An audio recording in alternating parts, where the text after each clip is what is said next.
ओम नमः शिवाय। मैं हूं एस्ट्रोलॉजर के एम सिन्हा और मैं अपने यूट्यूब चैनल पर आप सभी का हार्दिक स्वागत करता हूं। राहु केतु का राशि परिवर्तन एक सबसे बड़ा क्रांतिकारी परिवर्तन होने वाला है और 18 महीने के बाद राहु और केतु अपने राशि को परिवर्तित करते हैं।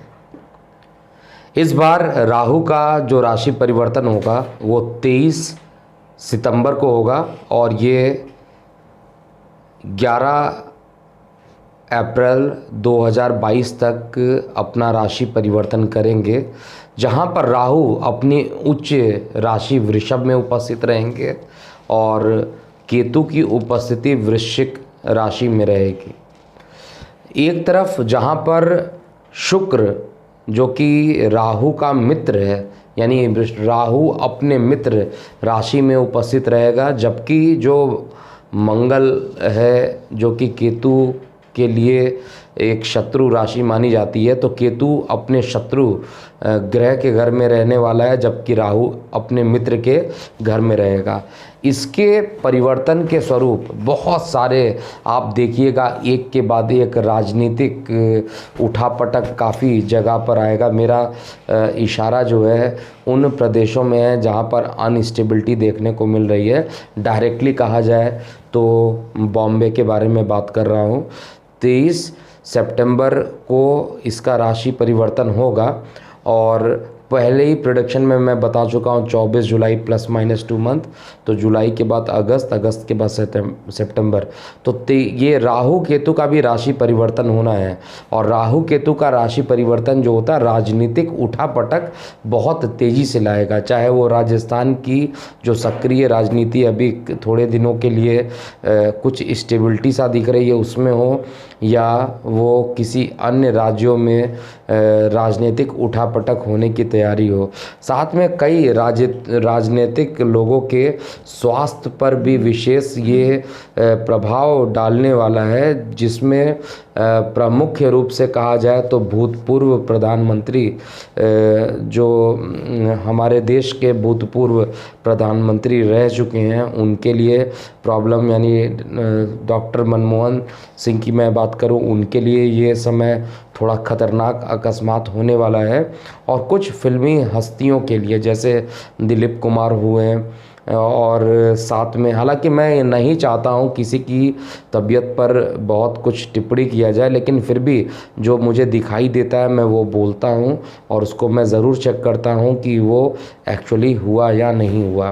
तो राहु केतु का जो राशि परिवर्तन होगा वो आप कैसे चेक करेंगे? तो सबसे पहले मेरे जितने भी प्रोडक्शन होते हैं that is totally based on ascendant, लगन के आधार पर ये बेस्ड होते हैं और लगन को आधार बनाकर आपको इसको चेक करना होगा।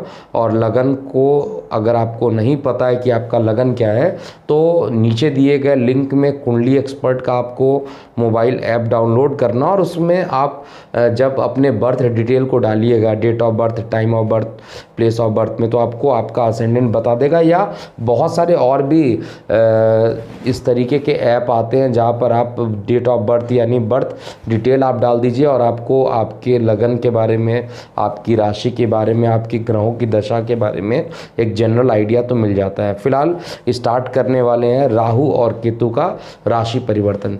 देखिए, इसको बता दूं राहु क्या चीज़ है। सबसे पहले एक जनरल, क्योंकि परिवर्तन होगा तो हमारे व्यूअर्स को ये भी पता होना चाहिए कि राहु एक्चुअली होता क्या है, क्योंकि राहु और केतु कोई जनरल कोई प्लैनेट नहीं है।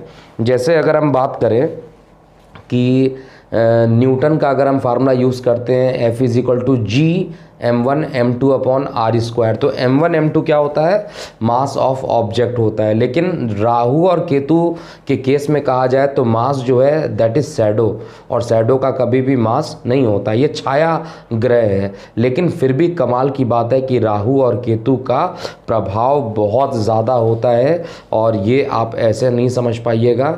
आप इसको इलेक्ट्रोमैग्नेटिक फील्ड जो अर्थ के रोटेशन से निकलती है और मून के ऑर्बिट को क्रॉस करती है, दो जगह पर नोड बनता है और उसका इफेक्ट इतना तगड़ा होता है कि उनको छाया प्लैनेट माना जाता है। छाया केवल नाम के लिए छाया है, लेकिन एक्चुअली में ये दोनों ही मायावी प्लैनेट हैं। और एक का काम झूठ बोलना, छल कपट करना, अकस्मात कुछ ज़बरदस्त कहा जाए तो पॉजिटिव चीज़ें लाइफ में ले आ दे, या अकस्मात कुछ बुरी खबरें ले आ दे। यानी राहु की बात कर रहा हूँ तो राहु एक झूठा प्लैनेट, राहु अंधकार प्रिय प्लैनेट है, राहु शनि का गुप्तचर कहलाता है, राहु ड्रैगन्स हेड के नाम से जाना जाता है, और इसके पास केवल धड़ होता है और शरीर नहीं होती है, जबकि केतु के पास केवल शरीर होता है और उसके पास धड़ नहीं होती है। लेकिन फिर भी दृष्टियों की बात किया जाए तो कई लोग ऐसा मानते हैं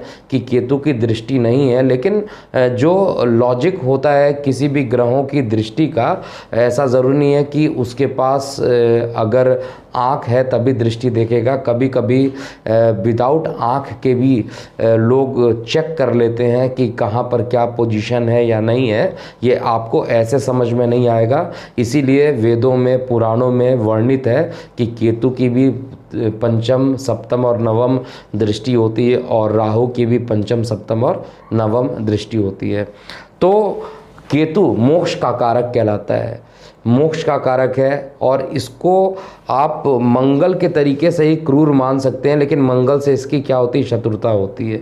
तो राहु जो है अपना राशि परिवर्तन करके शुक्र की राशि में जाएगा, और केतु अपना राशि परिवर्तन करके मंगल की राशि में जाएगा, और मंगल केतु का शत्रु है जबकि शुक्र राहु का मित्र है। तो इनके परिवर्तन से बहुत ज़्यादा चीज़ें चेंज होने वाली हैं। विदाउट स्किप किए हुए कम से कम अपने लगन के बारे में पूरी जानकारी देख लीजिए, क्योंकि इस चैनल पे मैं आपको पूरी जानकारी दूंगा और इसलिए वीडियो का ड्यूरेशन लंबा हो सकता है। अब हम अंतिम लगन, मीन लगन की बात करते हैं। देखिए, मीन लगन वाले जातकों को तो एक शिकायत हमेशा रहती है कि सर स्टार्टिंग में तो बहुत डेप्थ में बताते हैं और मीन लगन आते आते उसमें कॉस्ट कटिंग कर देते हैं। होता है कभी कभी, लगातार बोलते बोलते आदमी जो है थक जाता है कि इस गलती को एक्सेप्ट करते हैं। चलिए, फ़िलहाल इसी को सही करने के लिए मैंने क्या किया, अब सबका अलग अलग, जब बड़े प्लैनेट होंगे उसके लिए अलग अलग, लेकिन राशिफल जो बनेगा वो उस राशिफल में एक ही जगह पर हम लगाएंगे और कोशिश करेंगे कि किसी का भी कॉस्ट कटिंग ना हो, सबको बराबर हक दिया जाए, सबका साथ सबका विकास। तो मीन लगन में क्या होने वाला है, मीन लगन में आपका राहु का राशि परिवर्तन आपके लगन से द्वितीय स्थान पर होगा। द्वितीय स्थान क्या होता है, आपके पराक्रम का होता है, और अपने मित्र राशि में जा रहा है। शुक्र की राशि में राहु जा रहा है, लेकिन लगन से इसकी बहुत ज़्यादा दुश्मनी है। छल प्रपंच की सहायता से नेम फेम तो बढ़ा देगा, धोखाधड़ी करके आपका नेम फेम बढ़ाएगा, इसमें कोई डाउट नहीं है, लेकिन आपके छोटे भाई बहनों को बहुत ज़्यादा कष्ट दे देगा। छोटे भाई बहनों से काफ़ी अनबन हो जाएगी, कॉन्फिडेंस डगमगा, एक ऐसा टाइम आएगा जब कॉन्फिडेंस डगमगा जाएगा, क्योंकि लग्नेश का शत्रु है। स्टार्टिंग में तो काफ़ी अच्छा काम कर देगा, लेकिन बीच में बैलेंसिंग जब होगा तो उस कंडीशन में आपकी मानसिक स्थिति पर बहुत ज़्यादा निगेटिव प्रभाव देने वाला है। इसकी 7वीं दृष्टि आपके सप्तम स्थान पर पड़ेगी, और सप्तम स्थान जो होता है वो जीवन साथी का होता है, क्योंकि मित्र के घर पर दृष्टि डाल रहा है तो ऊपर से लग्नेश क्या है, बृहस्पति है, और बृहस्पति के साथ ये गुरु चांडाल दोष बना देता है। इसलिए सप्तम स्थान पर आप यकीन मानिए प्रॉब्लम ही प्रॉब्लम ये देगा।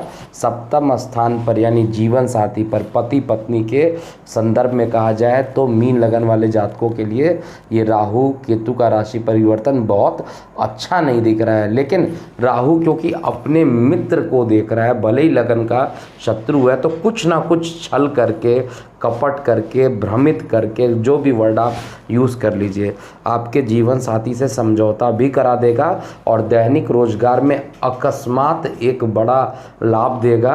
और एक बार तो ऐसा ज़रूर इस पूरे 1.5 साल के टाइम में होगा कि आपका जो कॉन्फिडेंस रहेगा वो 3 से 4 गुना बढ़ा देगा। और एक ऐसी कंडीशन आएगी जबकि आपको पूरे तरीके से ये होपलेस भी करेगा। ये दोनों चीज़ ड्यूअल नेचर ये करके रहेगा। केतु की उपस्थिति देखा जाए, अभी राहु की 9वीं दृष्टि देखते हैं। तो राहु की जो 9वीं दृष्टि पड़ेगी वो आपके एकादश स्थान पर शनि के साथ नवम पंचम का योग बनाएगा। तो ये स्थिति जो है लग्नेश के रिस्पेक्ट में शनि को बहुत ज़्यादा बृहस्पति से निगेटिव नहीं है और बृहस्पति को शनि से निगेटिविटी नहीं है। तो यहाँ पर इनकम के स्रोत को बढ़ा देगा, बड़े भाई बहनों से आपके संबंध मधुर कर देगा, क्योंकि पाप स्थान पर प्लैनेट पहुंचा हुआ और पाप स्थान को देख रहा है। तो दोनों ही जगह पर जो रूल मैंने बताया है और उस रूल के अकॉर्डिंग देखिए तो ये बढ़ाने वाला है। तो अकस्मात पराक्रम आपका बढ़ जाएगा, अकस्मात बड़े भाई बहनों से संबंध आपके अच्छे हो जाएंगे, अच्छे स्थापित हो जाएंगे और किसी दूर संचार माध्यमों से भी कुछ पॉजिटिव चीज़ें आने वाला। तो राहु का राशि परिवर्तन जो है थोड़ा मिला जुला है। केतु का देखते हैं। देखिए केतु आपके भाग्य स्थान पे जा रहा है और खुद अपने शत्रु राशि में जा रहा है। लगन से देखा जाए तो लगन से इसकी बहुत ज़्यादा शत्रुता नहीं है, एक न्यूट्रल प्लैनेट है। कहा जाता है गुरु ज्ञान का देवता है, केतु मोक्ष का देवता है और जहाँ ज्ञान होगा वहीं पर आप मोक्ष के बारे में सोच सकते हैं। हर लोग पूरी लाइफ में जब उनका अंत काल आता है तो ज्ञान ख़त्म हो जाता है और वो मोक्ष की तलाश में तड़पता रहता है इंसान, चाहे आप हों, चाहे हम हों, चाहे दुनिया का कोई भी, जो भी इस धरती पर आया है उसको मोक्ष चाहिए ही चाहिए। और मोक्ष की तलाश में गुरु और केतु जब एक साथ हो जाते हैं तो बहुत गुरु का जो प्रभाव होता है काफ़ी बढ़ जाता है। तो यहाँ पर धर्म के स्थान पर केतु की उपस्थिति, जहाँ पर धार्मिक कार्यों में बार बार आप कोशिश करेंगे कि चलो यार कुछ अच्छे काम कर लिया जाए, कुछ पूजा पाठ कर लिया जाए, जगराता करा लेते हैं, लेकिन कुछ ना कुछ व्यवधान उत्पन्न हो जाएगा और आप नहीं करा पाइएगा। भाग्य के लिए आप तरस जाइएगा, भाग्य आपका साथ देने को तैयार नहीं होगा। लेकिन केतु राहु की जो उपस्थिति है वो ओवरऑल आपके लिए अच्छी है। केतु की जो 5वीं दृष्टि आपके लगन पर पड़ेगी, यहाँ पर भी आपको ब्रह्म की स्थिति ही देगी। और केतु की जो 9वीं दृष्टि होगी आपके भूमि वाहन मकान पर देगी। तो इस समय भूमि वाहन मकान पे निवेश नहीं करना चाहिए और गलती से भी आपका समय भी केतु का चल रहा हो और आपका केतु खराब हो। कई लोग केतु की दशा में महान भी बन जाते हैं, लेकिन कई लोग केतु की दशा क्या होती, खराब जाती। पता चला केतु की दशा भी खराब चल रही है और उसमें गोचर भी खराब चल रहा है, उसमें आपने काम भी कर दिया तो प्रॉब्लम होगा। तो ये चीज़ को आपको ध्यान देना होगा। और जाते जाते बता दें, कुंडली एक्सपर्ट की पूरी टीम ने मिलकर ज्योतिष विज्ञान करके एक मैगज़ीन को लॉन्च किया है, जिसमें ज्योतिष से रिलेटेड बहुत सारे आर्टिकल्स होंगे। जैसे इस बार मैंने संपादकीय में उसमें ये बताया है कि क्या क्या आर्टिकल्स उसके अंदर पब्लिश किए गए हैं। विषंत्री दशा का महत्व मैंने बताया है, कर्क राशि का परिचय मैंने उसके अंदर दिया हुआ है। और जो लोग महादेव लाइव सेशन से जुड़े हुए हैं उनको भी, जो लोग चैटिंग करते थे, क्योंकि चैटिंग में क्या होता था, बड़ी प्रॉब्लम होती थी। आपके चैट, एक तो इतने लोग आ जाते थे चैटिंग करने के लिए, बहुत तेज़ी से चैटिंग भागता था। तो ऑडियो कॉलिंग ही चलती रहेगी, ऑडियो लाइव कॉलिंग चलेगी। और इस संडे को भी 5वां लाइव सेशन होगा। और इसके बाद इसमें जो लोगों के चैटिंग से क्वेश्चन लिए जाएंगे उसको आपके प्रश्नों के उत्तर करके हमने एक सेक्शन बनाया है और ये हमारी वेबसाइट पर भी इस मैगज़ीन को अपलोड कर दिया गया है।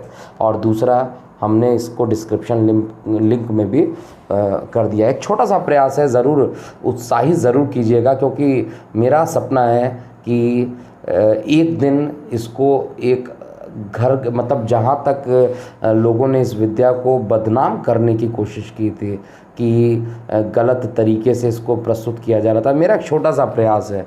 मैं ये नहीं कह रहा हूँ कि मैं एक महान एस्ट्रोलॉजर हो गया हूँ, लेकिन मैं ये ज़रूर कहता हूँ कि मैं पीछे नहीं हटने वाला हूँ। जिस चीज़ का संकल्प लिया हूँ उसको पूरा करके छोड़ूंगा, चाहे कुछ भी हो जाए। और इसके लिए चाहे मुझे रात दिन जगना पड़े, मैं लगातार वीडियो भी पोस्ट कर रहा हूँ, कंसल्टेशन भी दे रहा हूँ और एडिटिंग भी, क्योंकि अभी लॉकडाउन है, कोई एडिटर नहीं है, तो एडिटिंग भी मुझे ही करनी पड़ रही है और काफ़ी टाइम मेरा नुकसान हो रहा है। और उसमें मैगज़ीन भी लिख रहा हूँ, लेकिन ये मान के चल रहा हूँ कि ये सभी महादेव की ही कृपा है। तो ज़रूर आपका एक कमेंट यहाँ पर, पॉजिटिव कमेंट एक आगे प्रेरणा स्रोत बन सकता है मैगज़ीन के लिए। तो अभी के लिए इतना ही। लाइव सेशन में आपसे फिर मुलाकात होगा, तब तक के लिए ओम नमः शिवाय।